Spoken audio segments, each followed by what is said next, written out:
Brought up with the Beatles and Jimi Hendrix, Abe wasn't too keen on heavy metal.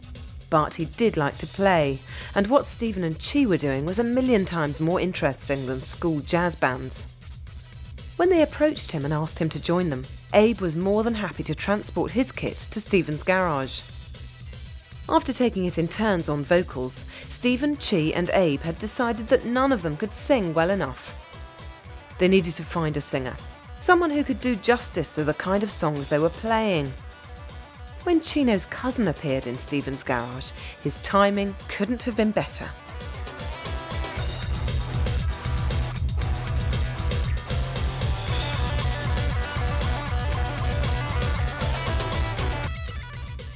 I get scared and I don't think I'm coming back up. Like if I go out there, sometimes like if the crowd will collapse, and I'll be going down and I'll just like, my life will be flashing in front of my eyes. I'll be like, oh, this is it. I'm going to get suffocated. I'm claustrophobic too, so I start ripping. Chino's first meeting with Stephen and the band was a nervous one. He was in some of the same classes as Abe, but Chi and Stephen were 3 years older and moved in different circles. Not only that, but Chino had never sung in front of anyone outside his family before.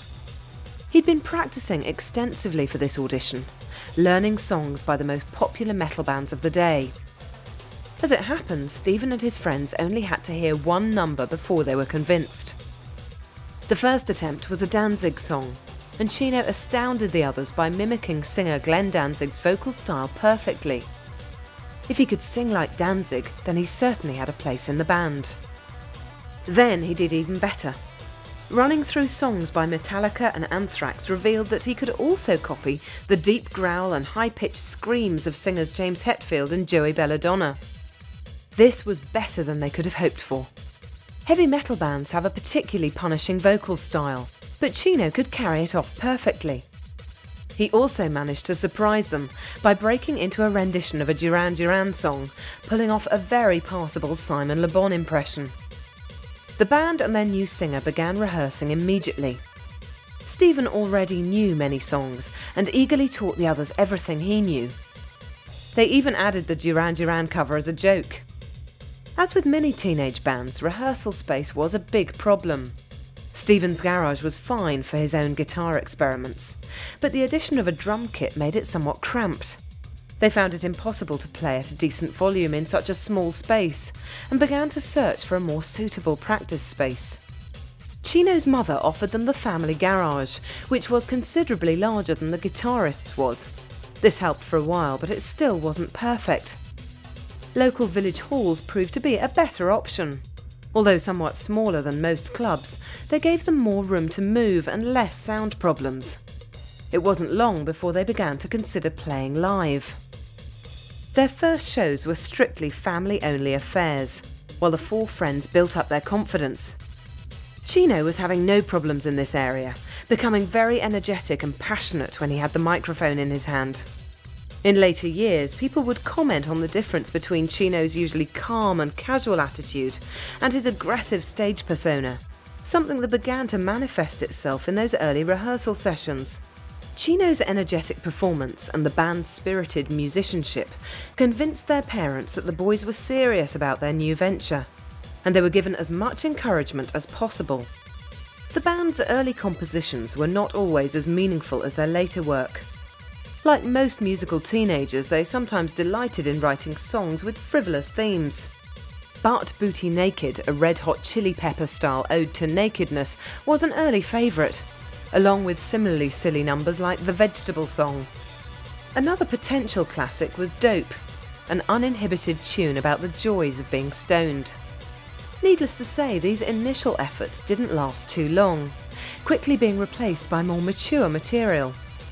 The new band still didn't have a name, however. Chino spent several days thinking and came up with a single possibility: the Deftones. Later, critics would suggest that the name reflected their musical abilities, but the origins of the title are a little more positive. Def was a popular slang term in Los Angeles, and it was used in the names of record labels such as Def Jam and Def American Recordings. The Tones section was something that Chino had seen on old records from the 50s. Many rockabilly and surf bands had added tone to their names, giving such titles as Dick Dale and the Deltones or the High Tones. Resurrecting the tradition, Chino simply tacked tones onto the slang term deaf and came up with the ideal name for his band. The others loved it, and it was put into use immediately. The Deftones' first gigs were low-key affairs in Sacramento's pubs and clubs, usually as the support act for more established local bands. Few of these other acts bore any similarity to the Deftones. Although heavy metal bands were becoming slowly more popular and crossover acts like Faith No More and the Red Hot Chili Peppers were attracting some attention, the majority of Californian rock bands were still following in the footsteps of Van Halen and Kiss. Melodic rock ballads and soaring choruses were the order of the day, and there wasn't much room for the Deftones' abrasive sound. Despite this, the four friends persevered. It wasn't easy to impress people who were there to hear Bon Jovi songs, but this didn't deter them. If they couldn't win over the audience, then they would make sure that no one forgot the Deftones show. Compensating for lack of commercial appeal with sheer energy and passion, they soon gained a reputation as a hard-working, no-nonsense metal band. Slowly, the Deftones began moving further afield, playing more and more shows outside the Sacramento area. This allowed them to come into contact with more like-minded bands. One that made a significant impression upon Chino was the Los Angeles thrash band Korn. The two bands were playing together at a club, with the Deftones having the opening slot.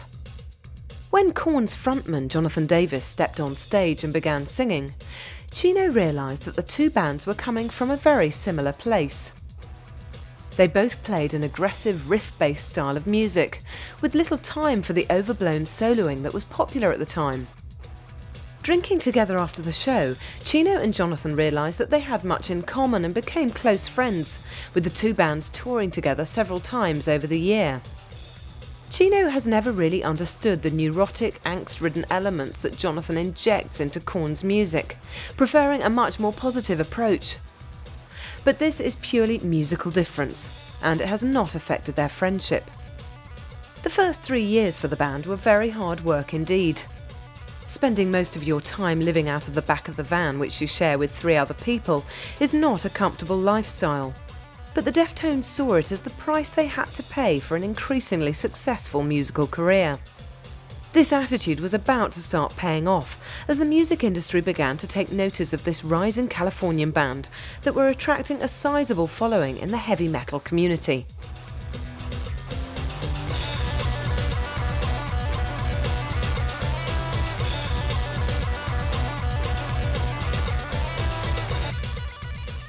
And the best show I had, I remember, was one night where Chino went out to the crowd. There's no one there, it's feet forever, and it's just, a couple people here and there.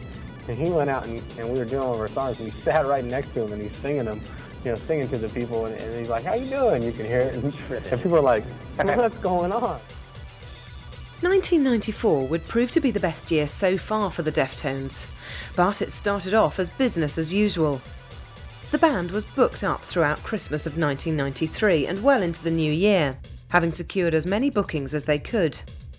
It had become their policy to simply play as often as possible, whatever the venue. This sometimes led to them appearing in tiny low-life dives or in clubs that were dance-orientated every other night.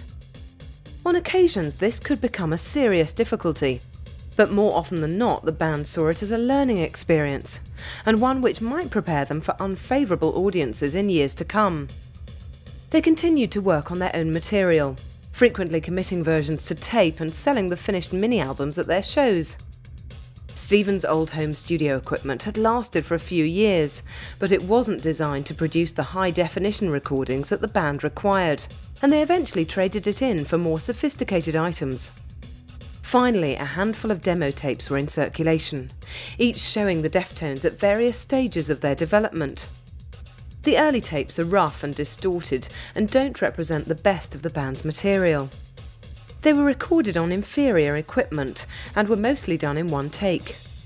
The tapes from the following year, however, are significantly improved, clearly showing the strength of new songs and the growing abilities of the Deftones. The personal lives of the band members were also changing. Chino was making preparations to marry his long-term girlfriend Celeste, the woman who would eventually bear his 2 sons. Celeste had become used to her boyfriend's lifestyle, and they both agreed it was better to wait until the band was going through a quiet period before finally tying the knot. Such a break was planned for the autumn of 1994, and the wedding arrangements were being made. Abe Cunningham had recently become involved with the woman he would later marry. Her name was Anna Lynn, and she later added female vocals to the Deftones' second album, Around the Fur. Stephen was the only member of the band that wasn't married by the end of the decade. Chino, Abe and Chi were all interested in starting families, as well as becoming rock stars, and both Chino and Chi would soon be fathers. The turning point for the Deftones came at a Los Angeles show in July. The band was playing in a fashionable nightclub called the Coconut Teaser. This wasn't anything special for them, and they'd played in similar clubs many times. What made this performance different was the presence of a man called Guy Ozieri, who had noticed the growing popularity of this band from Sacramento and had decided to check them out. Guy Ozieri wasn't just another member of the audience, however. He was the co-chairman of a growing record label by the name of Maverick. Maverick Records had been in and out of the news since its inception, mostly due to the fact that it was created and funded by Madonna. In the early 90s, there were many people ready to believe that the Material Girl's business ability was insufficient to successfully manage a record label. They were soon to be proved wrong, however. By 1994, Guy Ozieri was a well-known figure in the music world. At the tender age of 21, he had become one of Maverick's most important talent scouts. By the time he saw the Deftones play in Los Angeles, he had already signed Alanis Morissette, who would release the multi-platinum album Jagged Little Pill the following year. Another of his signings, Canadian alternative rockers Candlebox, would also reap great rewards in years to come. The Deftones would be his next success. After the show, Guy arranged to head backstage and meet the band. When he did so, he explained to them who he was and just how impressed he'd been with their performance that evening. Guy also suggested that they should come over to the Maverick offices the following day to discuss their plans for the future. Of course, the band agreed and said they'd be there. When Guy left, they began to seriously consider the implications of his visit. Obviously, they were about to be made an offer, but on what terms? They resolved not to let this go to their heads and not to accept the offer out of hand. Everything must be carefully thought out. As it happened, they had very little to worry about. Guy Ozieri was a fair man, and he offered them a deal based on their own desires and ambitions, one that they were very happy to accept. The Deftones were signed to Maverick Records, and from here onwards life would be very different. To begin with, the years of living a demo-to-demo existence were over. For a long time they had worked on the basis that the best thing they could do was to keep raising money for better and better demo recordings. The Deftones could now take a break and start working on their first proper album. There would be no need to try and scrape together the necessary funds, because Maverick would provide them with everything they required. The band welcomed the opportunity to take a break from touring. They had always planned to have a few weeks off, but the situation had worked out better than they could have ever imagined. Chino's wedding made the occasion a double celebration, since it seemed only fitting that he and Celeste should marry when the band was at its highest point so far. Besides, this might be the only quiet period for some time.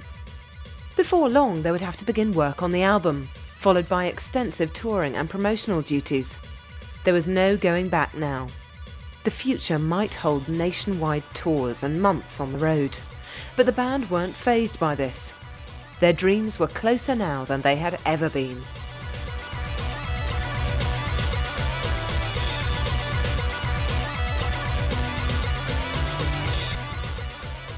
It's always weird when you're going in to do your first record and you know, you have companies behind you now. You're not only making it for yourself. It's like there's other people that are involved now, and it's a lot more pressure. So when we made it, you know, I think we were all a little bit, you know, more tense and a little bugged out when we were going to do it. But you know, once we got in and we did it and it was cool. The Deftones entered the recording studio in late 1994 in order to begin work on their debut album. A July 1995 release was planned, giving plenty of time to swing the promotional machine into action.